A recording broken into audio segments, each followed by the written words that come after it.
হয়, আমি সদৌ অসম জাতীয়তাবাদী যুৱ ছাত্ৰ পৰিষদে গোলাঘাট হেমপ্ৰভা ছোৱালী মহাবিদ্যালয়ত আমি ৭ দিনীয়া কাৰ্যসূচীৰে লোকসেৱা আয়োগৰ পৰীক্ষাৰ প্ৰস্তুতিৰ বাবে আমি কৰ্মশালা আয়োজন কৰিছোঁ। ইয়াত আমাৰ প্ৰায় ৩০০ ছাত্ৰীয়ে ইতিমধ্যে ছাত্ৰ-ছাত্ৰীয়ে ইতিমধ্যে আমাৰ মাজত অংশগ্ৰহণ কৰিছে। আমি এটা কথা উপলব্ধি কৰোঁ যে ৰাজপথৰ আন্দোলনৰ লগে লগে আমি সদৌ অসম জাতীয়তাবাদী যুৱ ছাত্ৰ পৰিষদে ছাত্ৰ-ছাত্ৰীসকলৰ যাতে এগৰাকী দেশখনৰ এগৰাকী বা ৰাজ্যখনৰ এগৰাকী সুনাগৰিক বা বিষয়া কৰি তুলিবলৈ আমি চেষ্টা কৰিছোঁ। এই সামান্য আমাৰ প্ৰয়াস, এই প্ৰয়াসত ইতিমধ্যে আমাৰ বহুত ব্যক্তিয়ে, আমাৰ শুভাকাংক্ষীসকলে আমাক প্ৰশংসা কৰিছে আৰু আমি আশা কৰিছোঁ অনাগত দিনত যে এই স্থানতে কৰ্মশালাত অংশগ্ৰহণ কৰা ছাত্ৰ-ছাত্ৰীসকলে যাতে এগৰাকী ৰাজ্যখনৰ এগৰাকী যাতে প্ৰশাসনিক বিষয়া বা অন্যান্য স্থানত পদবী লৈ পেলাই তেওঁলোকে যাতে কাৰ্যনিৰ্বাহক কৰে। আৰু আজি আমাৰ উদ্বোধনী অনুষ্ঠানত আমাৰ জিলাখনৰে শিক্ষাবিদ শ্ৰদ্ধাৰ দীনেশ গগৈ ডাঙৰীয়া, সমাজ সংগঠক পূৰ্ণ ৰাজখোৱা ডাঙৰীয়া, অসম সাহিত্য সভাৰ সন্মানীয়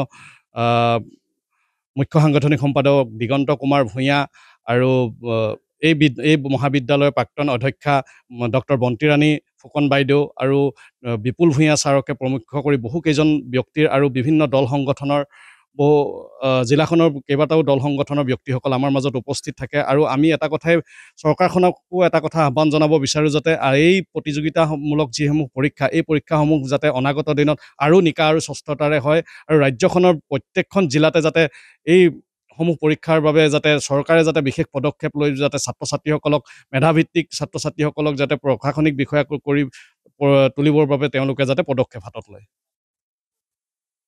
হয়, আমাৰ জিলাখনৰ বিভিন্ন বিষয়ত অধিষ্ঠিত হৈ থকা যিসকল IAS, IPS বিষয়া আছে তেওঁলোকে আমাৰ প্ৰশিক্ষণ আগবঢ়াব। আমাৰ জিলা আয়ুক্তকে ইত্যাদি কৰি আমাৰ ADC বাইদেউ বিভিন্ন ব্যক্তিয়ে আমাৰ আজি অনুষ্ঠানটোত অংশগ্ৰহণ কৰিব। আৰু এই বৰ্ষৰ 2024 বৰ্ষত যিসকল আচলতে লোকসেৱা আয়োগৰ পৰীক্ষাত তেওঁলোকে আমাৰ জিলাখনৰ বা ৰাজ্যখনৰ সুনাম কঢ়িয়াবলৈ চেষ্টা কৰিছিলে, তেওঁলোককো আমি আমন্ত্ৰণ জনাইছোঁ। তেওঁলোকেও এদিন এই কৰ্মশালাত অংশগ্ৰহণ কৰি ছাত্ৰ-ছাত্ৰীসকলক কেনেধৰণে প্ৰস্তুতি আৰম্ভ কৰিব লাগে এই পৰীক্ষাৰ বাবে তেওঁলোকে আমাৰ ছাত্ৰ-ছাত্ৰীসকলক আগবঢ়াব।